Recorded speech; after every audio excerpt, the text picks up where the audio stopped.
already know this has got to come. Unfortunately,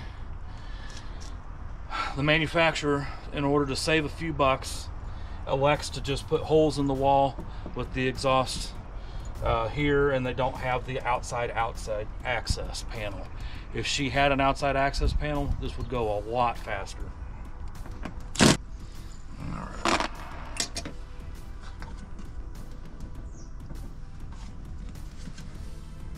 All right, got the sealant broke loose.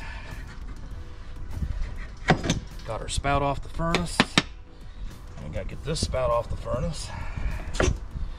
All right, now we can address the inside part. So if we look down here, this is where the air return is for the furnace. And of course, there's your furnace, right? Well, the manufacturer apparently built the cabinetry around the furnace. You can see all this room we've got in here to get that furnace out. Now again, if the manufacturer put an outside access panel, we wouldn't have to worry about all of this in here. We could take the core of the furnace out of that metal cage, take it out, do what we got to do, put it back, be rocking and rolling. But no, we've got to take the whole cage and everything out of the inside because they wouldn't put a panel on. And then they went and they put all this drainage plumbing right over the furnace. So when I was here the other day, I had to make a couple cuts here and a cut here. And when I put it all back together, I got to use the Fernco boot, you know, for the drainage here and for the venting here.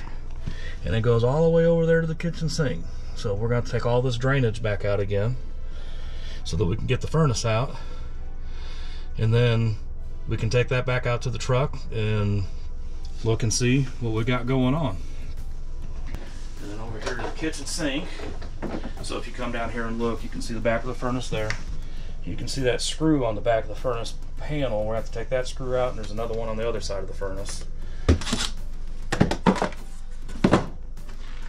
Alright, so there's the other side of the furnace.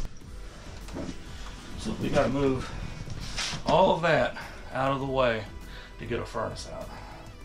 Or they could have just put an access panel. Okay. Now that we got that out of the way, we can take those two screws off the back side of that access panel.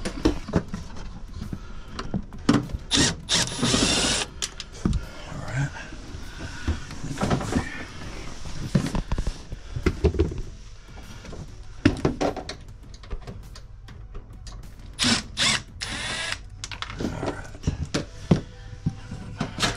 And they just kind of pops onto the back of the furnace and take that off. And then now we got to disconnect that gas line. Well, we got a screw right down here, and then the same thing on the other side of the furnace. So there's two screws holding it to the floor. So the vent's actually what secures it on the wall side? Correct. The exhaust ports, yes. So now we got to disconnect the gas line. And if you don't know, when it comes to fittings like this, you want to use 2 wrenches. Mm-hmm. There we go. All right.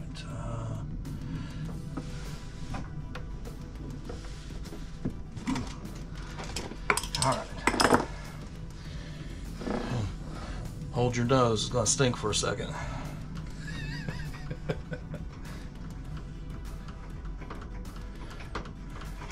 All right. Gas line's off. Alright, so now it's a matter of finagling it out of here.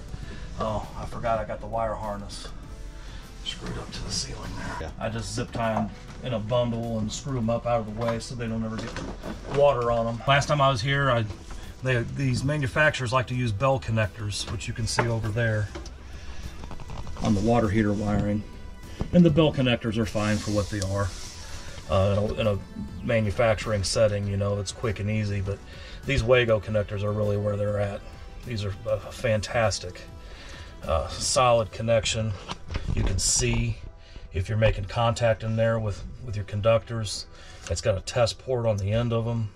They're just the cat's meow and electrical. Without the crimping too, you can come behind and Yeah, I mean, look how easy I'm disconnecting all this. Yeah. All right, so on the Suburban furnaces, our red is our 12 volt positive, yellow is always our negative, and then our two blues are our thermostats. Blue with white stripe is going to be 12 volt positive thermostat. Okay, so we'll just wire those guys back in when we're done trying to figure out what's going on. And I leave the Wago connectors on these because this red wire from the coach, actually it's this brown wire from the coach, is 12 volt positive. So if I was to take this Wago off and touch something metal, right, or accidentally touch this white wire, then we're going to be blowing a fuse and having to change a fuse. So we're just going to do it this way, like that, lay those guys down there. Our wires are disconnected. And now the fun part of getting that bad dog out of there. As you can see, it's got a duct system that goes into the floor. And you can see that fiberglass gasket around the hole in the floor. You probably see it better from the kitchen cabinet. Yep. So I'm just doing my best to move this furnace around and get it out without damaging the fiberglass gasket. You want me to lift on this side? Okay.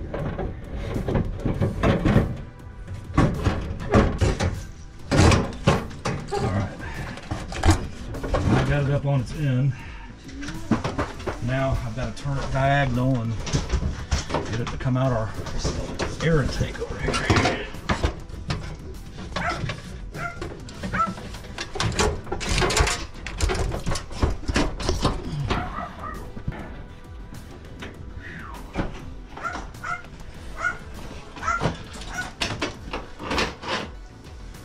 All right. Now she's out. You made it look pretty easy. Well, that's because I did it 3 days ago. Yeah. All right, so now we'll take this guy out to the truck and see what's going on with this. It shouldn't be making any noise. Well, not noise like that. All right. Now these Suburban furnaces, the only thing holding this thing, the core and the cage, is the screw back here. That screw right there. We take that screw out, and you can see by the cutout in the cage, the core is going to have to come out this way. Right. Otherwise, that gas valve ain't going to slide that way. Right. On setups where there's a panel outside, the screw will be right here. It'll be right here in this plastic through the cage, and that's what holds it in. But because the setup we've got, there's no screw there. But we're going to have to take this core out. We're going to have to take this cowling apart and see if we can make some sense of why it's making that noise. It's just, I mean, just spinning it by hand here, I don't feel or hear anything. I was about to ask, is there a way to give it 12 volts out here and yeah, make it we spin? will. Okay. We will.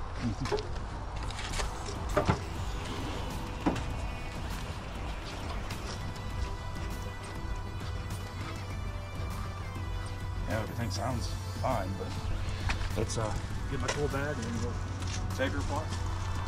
Alrighty. Before we do that, you suggested putting 12 volts to it, and I'm just like, yep, we can do that. Let's see what we got.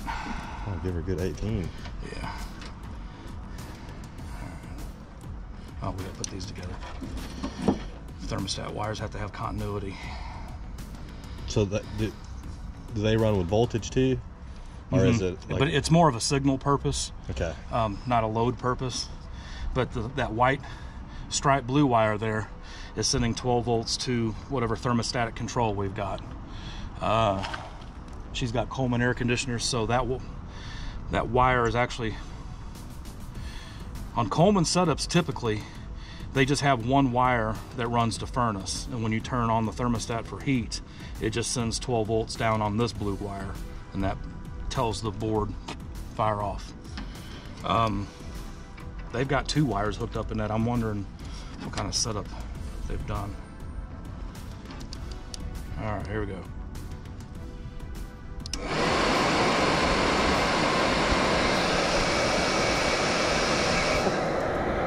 I don't hear a thing.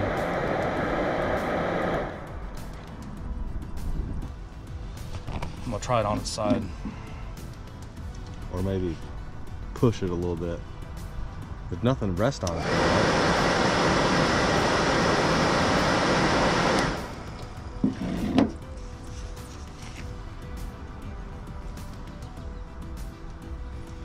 Everything is in place. It's intact.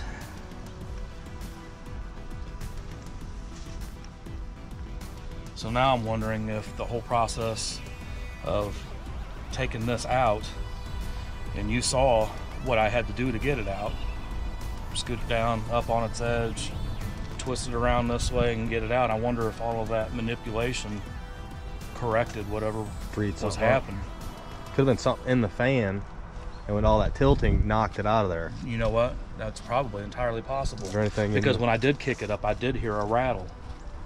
And I just assumed that was one of my screws.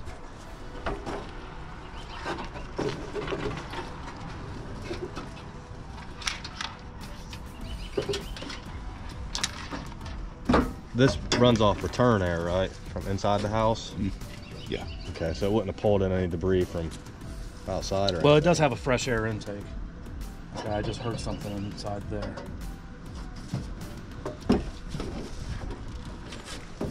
Okay, I did hear something inside here. So maybe we're dealing with the fresh air fan now. Maybe not necessarily a failure of the fan, but there's something rattling in there. And it could just be a piece of debris of some kind. Does it run continuously? What's that? The fresh air fan? It only runs when the furnace is... It's one motor that runs both fans. Oh, okay. Yeah. Okay. All right, so let's just do this. We went through the effort to get it out. Let's open it up. So we're gonna take that lonely screw out the back, and then let's tuck our wires in this way, and let's take it out of its cage.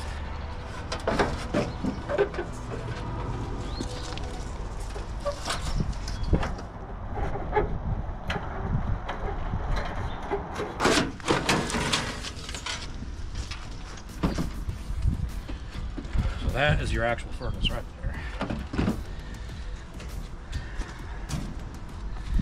All right.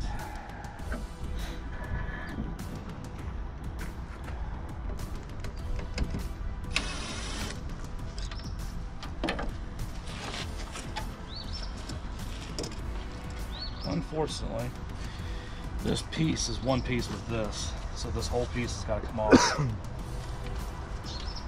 So it's 2 screws and a bunch of snaps.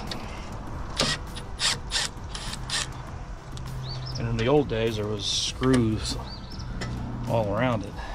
Probably very breakable snaps too, I'm guessing. Yeah, they are very breakable. It's not a very good design. But I was able to take it apart last time with breaking no snaps. Alright, so this black wire here, take that off the sail switch, because it is... This black wire here comes from the high limit thermostat, which is there on the back. You can see a white wire and a black wire. Yeah. So if this gets too hot, that'll trip back there and kill the voltage that runs through the safety circuit. So what is a sail switch? I heard that in the safety meeting. Is it basically like a relay? Right. Basically, it's an air prover. So when that squirrel cage starts to spinning, this control board here wants to know that there's enough airflow. There's enough airflow, and if there's not enough to trip that trigger, then it won't start up. So that could be from a bad filter, or well, there's no filters on the RV furnaces. So it'd probably be a motor then, a motor, or yeah. If a sail switch is not tripping, it's either really dirty, and sometimes they just go bad and they don't trip like they should. Okay. We see probably more of that than anything.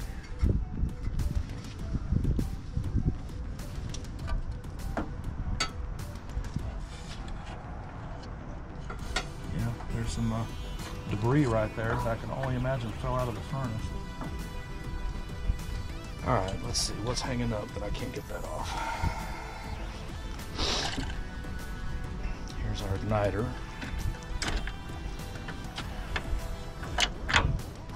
And our fan motor. And let's see, our negative for the fan. connects down here.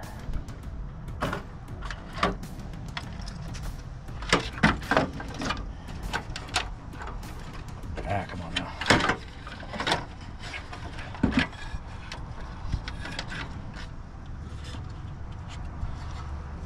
Never understood why Suburban puts this little pin here, and it just rides inside of that the fresh air intake. But like these little aluminum. Yeah. I'm not convinced that that's really the situation though. It's let's see if I see. I don't know, that little piece right there could make some racket. Yeah. I don't know, it seemed like a constant scrubbing sound. What was the Right. on our video? But there was no evidence on the squirrel cage that it was rubbing anything. Normally you would see the evidence. The white might be a little harder to tell. But I don't see any missing teeth. But that would throw it out of balance, and that would be more of a banging noise. I don't see any scratching or anything. Let's see, let me take this negative wire out, and then we can get the furnace up and shake it.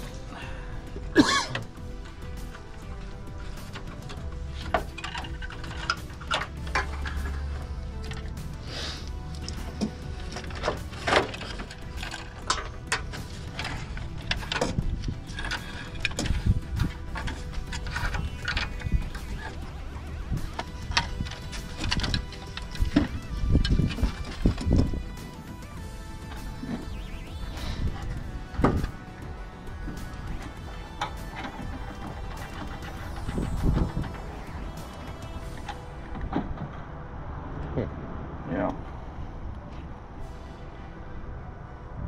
Well, I see a couple Japanese beetles there. I see some stink bugs in the burn chamber. But again, is that what's causing the scrubbing, you know? That's a whole other question. Be a lot of beetles. Yeah. Look at there. One right there. I mean, with something like this,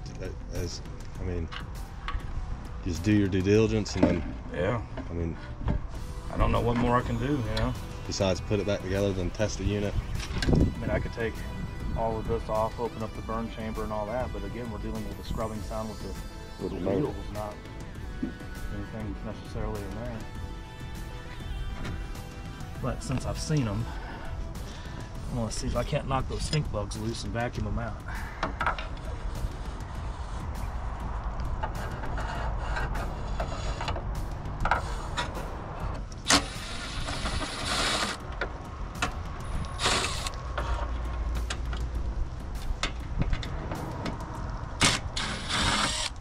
So would this be under warranty? Well, if I can't figure out what the problem is, then we're just going to put it back together, reinstall it, and test run it, see if we hear anything. If we don't hear anything and everything's fine, then I'm just going to just call it a day. I was the last one to fool with it. Right. And it was just a matter of days ago. So I don't really see that in charging her anything.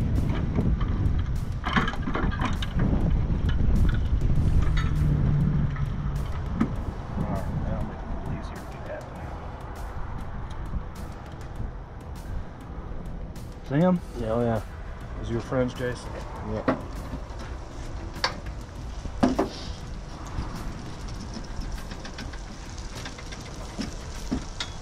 Other than that, this thing looks spick and span inside. Normally you see dirt, dauber crap. Oh, there's a bunch of stink bugs right over there in the corner.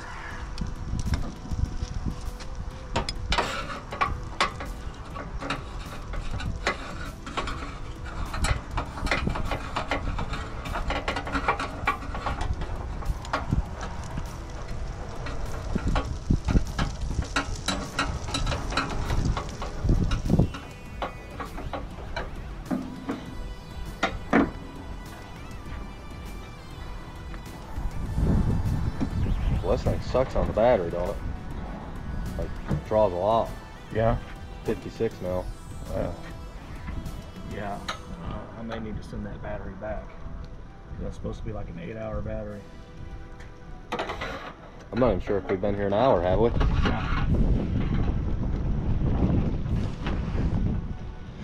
Yeah, look at that, man. It looks clean as a whistle inside there. Corrosion on here. Or something.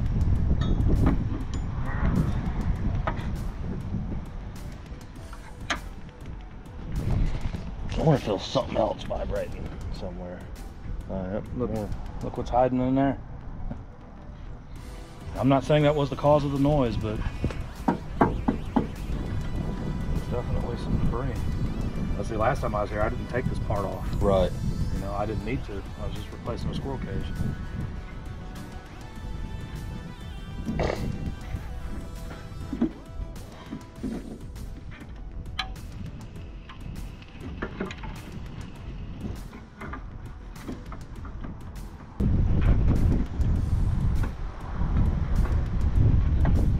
Motor is seated correctly, and this should just snap right back on. Let's double check.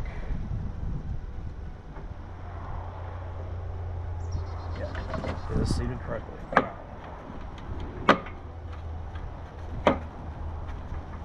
Alright, that's how the new Suburban does there. And then we've got to run our negative for our fan motor back down back. This is our safety circuit here.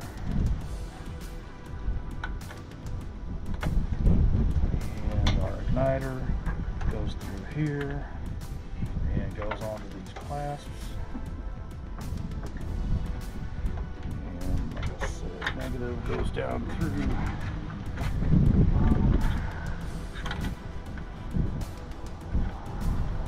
Look here on the bottom of these Suburban furnaces, we got a small little negative bus here, and that is where the blower motor gets its negative. There we go. And just like we saw inside, the yellow for Suburban furnaces is negative, and that's all those yellows right there on that bus, except for the blower motor.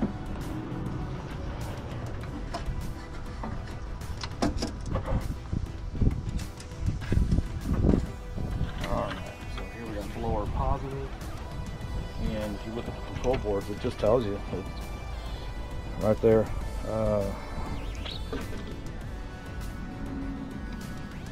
This is power in, our 12-volt power in to the control board, and it says PWR there. Yeah. And then BLO for blower. Yeah. And the tabs you can see are different sizes, so you can't screw up. So this can only go one way. It can only go on power. And then blower, go right there, and then our igniter goes right here. All right, all of our wires are back together, our screws are in place, our snaps are snapped, our negative is back on the bus. This is ready to be reinstalled. So let's reinstall and see what we got. High tech right there, man. All right, so now we gotta line the screw up back here. And again, it's just that little guy right there that holds the core in the cage. What is the purpose for the cage? I mean, It's, well, one, just a mount. To contain the big squirrel cage is blowing the air across the heat exchanger. Gotcha. So And then with that back panel on, that air hits that and is forced out the ducts. Gotcha. You know, so some have those 3-inch flexible ducts off the side or off the top.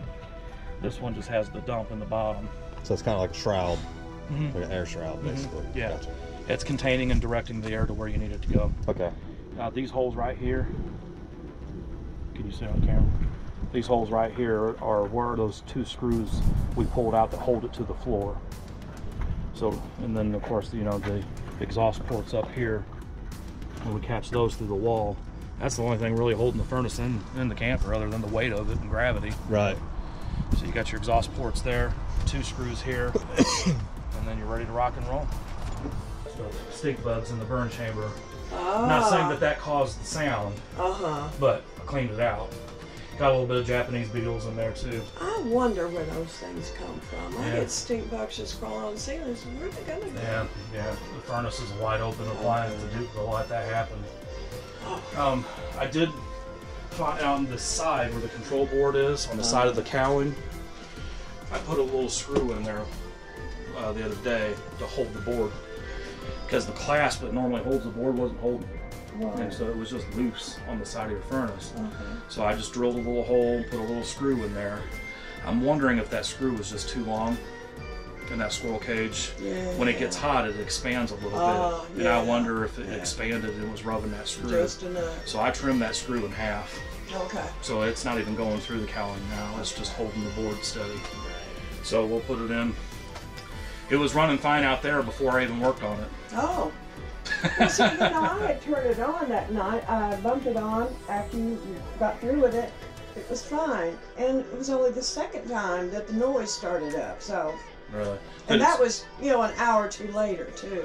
Okay, I was just going to ask you, was it immediately start up? But no. See, I'm wondering if that's what it is. That plastic I don't know. expanded and then it was touching it. I accidentally turned the cutoff switch off on the furnace. Some guys call that the DOT switch. Which, if there's no outside access panel, how is anybody DOT going to know if it's on, off, or the other? Yeah, it's. Is that for like traveling? You should have it off. That's what they say, but half the people don't even know the switch exists. Right. Let's just switch these blue guys around. It's entirely possible that they're being polarity sensitive in this setup. So I had a switch off, and quite possibly wired the wires wrong.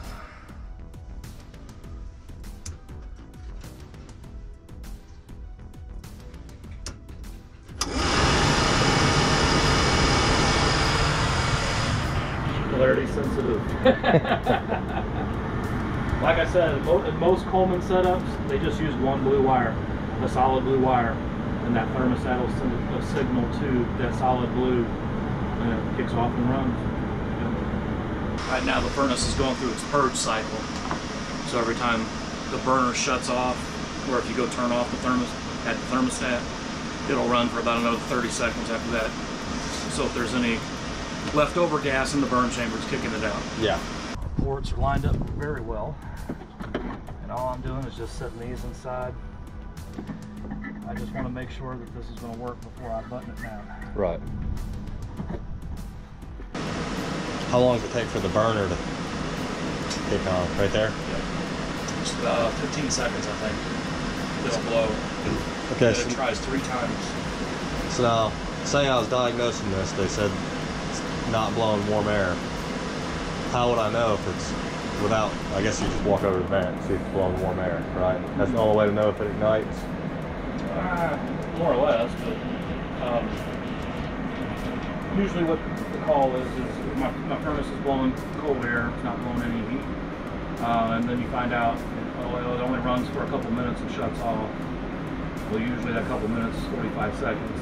That's what the control board is timed at. So if the sail switch is not engaged within that 45 seconds, then it'll just shut off. Or if the high limit switch in the back of the furnace is tripped, it may run 45 seconds and shut off. Okay. So the question, like we heard in the meeting today, is do you hear ticking? So if you hear ticking, then we know that it's okay with the airflow. It won't try to ignite at all if the airflow is not right.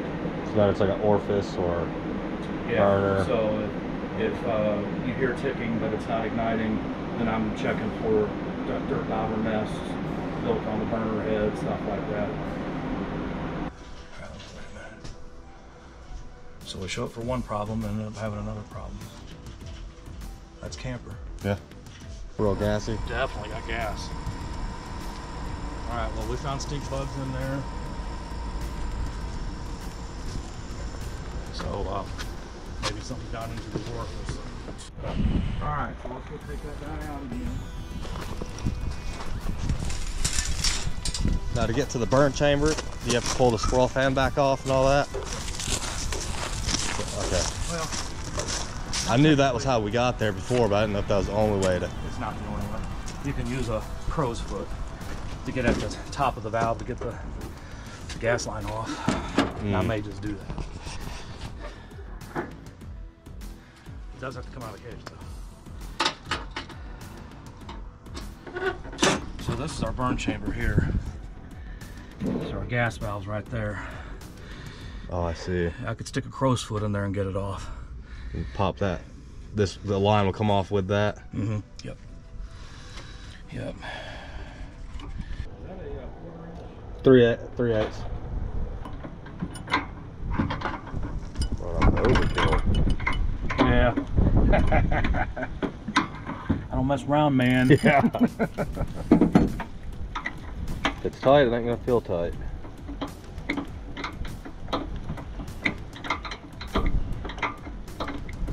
Alright. Did you show down here what we're Yeah. doing? Okay. Yeah, we're just kind of throwing a crow's foot on the top of that swivel for the gas line. That saves me from having to take all this back apart again. But sometimes it gets a little precarious as to getting that back in there, so hopefully we'll have great success and I'll have to take it apart to put it back together. Well, today's been full success. I wouldn't expect anything different. We come out here for a blower issue and end up having a fixed combustion issue.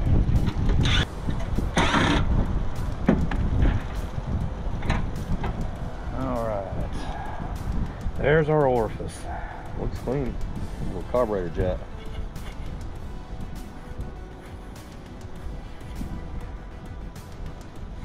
It feels clean, but Where's the actual igniter? Is that it right there? Yep. Does it just get red hot? Like a glow plug? No, it ticks. It does a spark across that gap. Oh, okay. Arcs. To the burner head, yeah. Okay. Is there a way to test that? Or is the click we're hearing adequate? Right. Yeah. Hearing that click is the spark.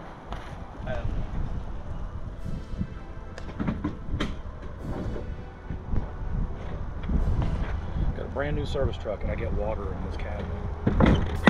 No idea where it's coming from. Hey, what's that vacuum hose in the house there? She put central vac in. Oh, so that's a vacuum cleaner. Mm-hmm. Gotcha. Yeah. Okay. And she keeps it where the air intake is.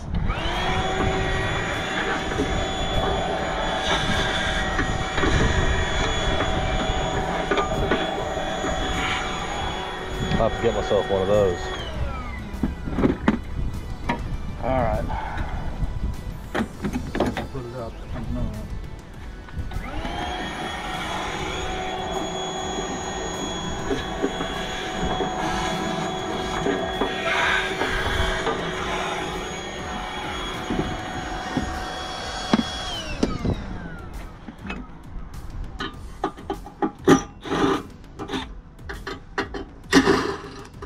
I'm just going to go ahead and take the burner head out of here, and let's just make sure that everything's looking good. So that's our igniter there, and it looks great. You know, I don't see any cracks in the ceramic. It doesn't have a bunch of carbon buildup on the tip. Looks good. So you used to evaluate those kind of like a spark plug? Yeah, pretty much. If it's got a crack, then you replace it. You can clean the carbon off the tip though. A little bit of brake cleaner and some sandpaper, or some very, very, very fine sandpaper or cheesecloth, something like that. Look down in there, I don't really see anything in there either. Nothing that concerns me. Another deal. Oh yeah. I don't like the bug or the band. Yeah.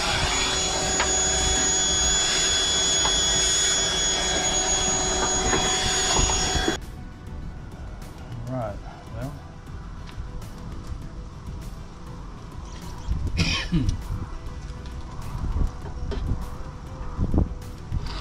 I am going to take that orifice off and just make sure there ain't nothing inside. Just make our do our due diligence. So I just take a small socket. Yeah. Take that off there.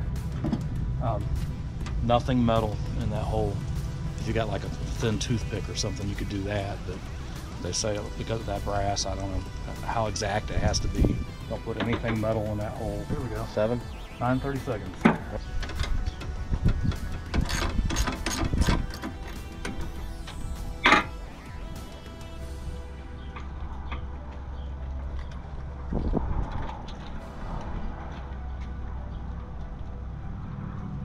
Clean as a whistle. Yeah, you can See go. the sun? Oh yeah.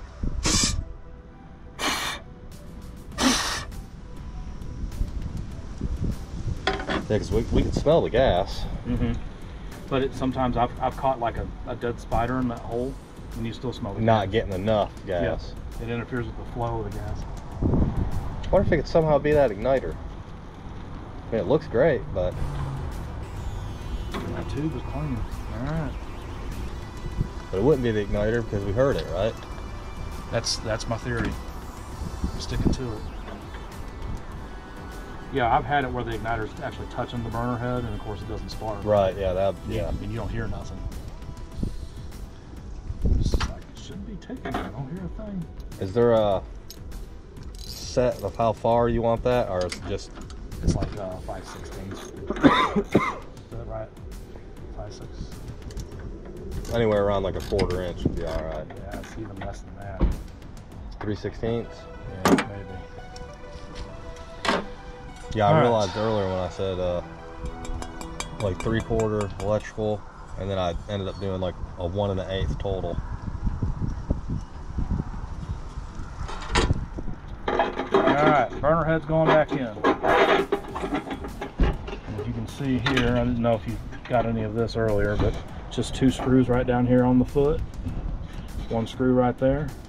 And then the 2 screws that hold our electrode in, one of them is for the burner. So, and the way they've got that igniter, it's kind of a dummy proof as far as the gap between it and the burner, but I've seen them where they're off.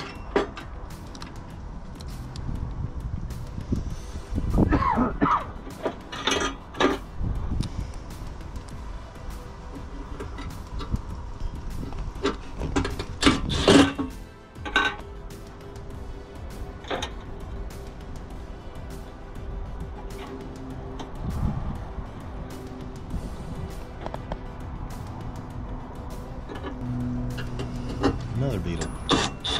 Inside? Yeah. Right there. You jerk.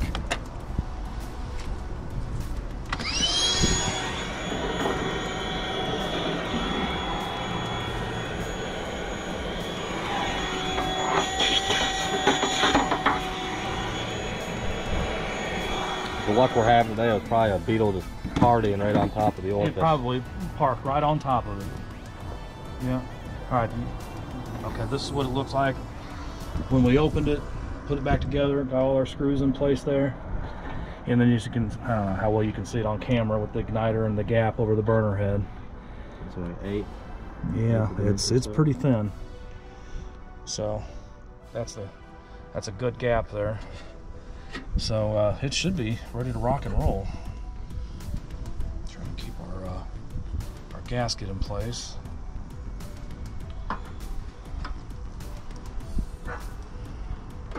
And right now, while this is loose, I'm going to go ahead and try and get my swivel down here started. Oh, I forgot. If I push that gas valve up from the bottom.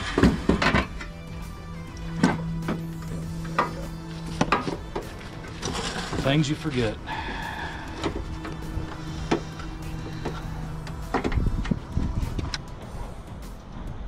This is the only thing I don't like about using the crow's foot. Is access. I think I might have it.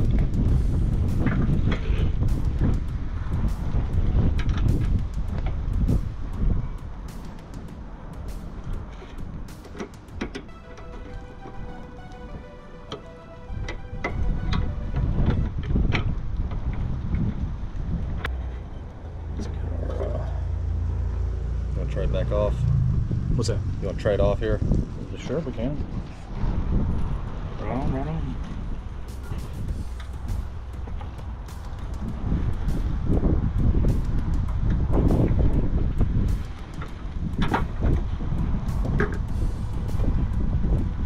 Beautiful. So the other day I had a brand new camper with a brand new furnace, and the customer was smelling gas inside the coach. And long story short, is that swivel right there wasn't tight. Brand new furnace, even had an inspection sticker on it, inspected by number 13. Well, number 13 missed the loose gas line. Put a ratchet on this. Yes, yes. Okay, well, we cleaned it out the best we could. It wasn't dirty, but it was beetledy. Well, the pressure that comes out of that orifice is real gentle. So it could have sat right on it. And just went around it, you know? Yeah. So, you got like 10, 11 water column of pressure. It's not much. What's a water column in comparison to PSI? Oh, that's a good question. I know that typically the tanks come out at 30 to 33 PSI. The gas comes out. They get regulated way down, right? Way down, yeah. So probably less than 1, or they probably just use PSI. Yeah, that's a good question. I don't know how many water column make a pound. But that's how you guys generally, that's what y'all generally use for pressure? Okay. So let's go back inside, put it back in again, and surely it'll go now. Victory will be ours. Well, I didn't show the final installation because you guys already saw one installation, and we had to take it back out and take it out to the truck and open up the burn chamber, which you guys saw, and vacuum out all the bugs that were in there. Well, we got it all put back together, got the whole furnace reinstalled back into its cozy little hole over here, and she fires up and blows heat, so we are all good to go. I'm going to kind of just give a summarization of our experience here today. You're rolling. Okay, turn off radio. All right, so like I said already, I was out here, I don't know, last Thursday or Friday, and she had a mouse inside her furnace and it busted up her squirrel cage, so I put a new one in, put it all back together, nice, neat, tight, installed it, thing was running great, and then she called over the weekend and said it was making a grinding noise. So she played me the little video she made of it so I could hear it, and I didn't bother to turn it on and listen to it myself because I believed her video, and still do believe her video, but could not get the furnace to replicate the little grinding noise when I took the furnace out to the truck and wired it, powered it up and run it. It was running fine. Well, come to find out, she said, well, it starts off fine, but after a couple minutes it starts making the grinding noise. So the best that we can surmise is I made a little modification to her furnace last week. Her control board on the furnace was not clicking into the clasp that holds it. So I drilled a small little hole on the cowling and put a screw in there to hold the control board still. And I used, you know, a Suburban Furnace screw, you know, I don't know, about 1 inch long. And it looked to me as if it's out of the way of the squirrel cage. It's not going to conflict with it at all, but I'm gathering that what happened is when the furnace would heat up and the plastic of the squirrel cage would expand a little bit, I have a feeling it was expanding, and then that's when it was touching the screw. So I don't know, we can't find any other discernible reason as to why it would be making that noise. So we cut the screw in half, put it back in to hold the control board on the cowling. So now there's no screw at all protruding into the chamber where the squirrel cage spins. In the process of all this, we found some stink bugs and some Japanese beetles. We cleaned out a little bit of that, went put the furnace back in, and the furnace would blow and run great, but it wouldn't ignite. So now we got a combustion issue. So we had to take the furnace back out of the cabinetry, which we didn't show you, and took it back out to the truck, which we did show you, and cleaned out the burn chamber real good. Could not find any bugs in the orifice. It was just bugs in the burn chamber. So the best that I can surmise is one of those little Japanese beetles that was crawling around in the burn chamber, parked itself over the orifice or part of the orifice or something, and was messing up the gas flow so it wouldn't ignite. So anyway, we vacuumed out all the bugs, put it all back together, got it back inside, put it back in the cabinetry, hooked it all up, turned it on, and boom, first shot, blowing heat. So we got her all buttoned up, all put back together, and we let it run for a good few minutes because Jason was getting cooked down there on the floor. So she said it would just take a couple minutes and it'd start making the grinding noise. So we give it a good long test run with heat on, and it did not make any noise. So we're going to say that we solved her problem, and that is it for that job, and we are heading down the road to another one. So don't forget to subscribe, click that bell. What else do people say? Hit that like button. Oh, the like button. Yeah, you got to like the video, right? So if you'll do those things, we would greatly appreciate it. And our intention is to keep putting videos out so we can help folks know and understand their campers better, possibly fix it themselves. If not, VLRV or guys like us out there would be happy to help you out. Thanks for watching.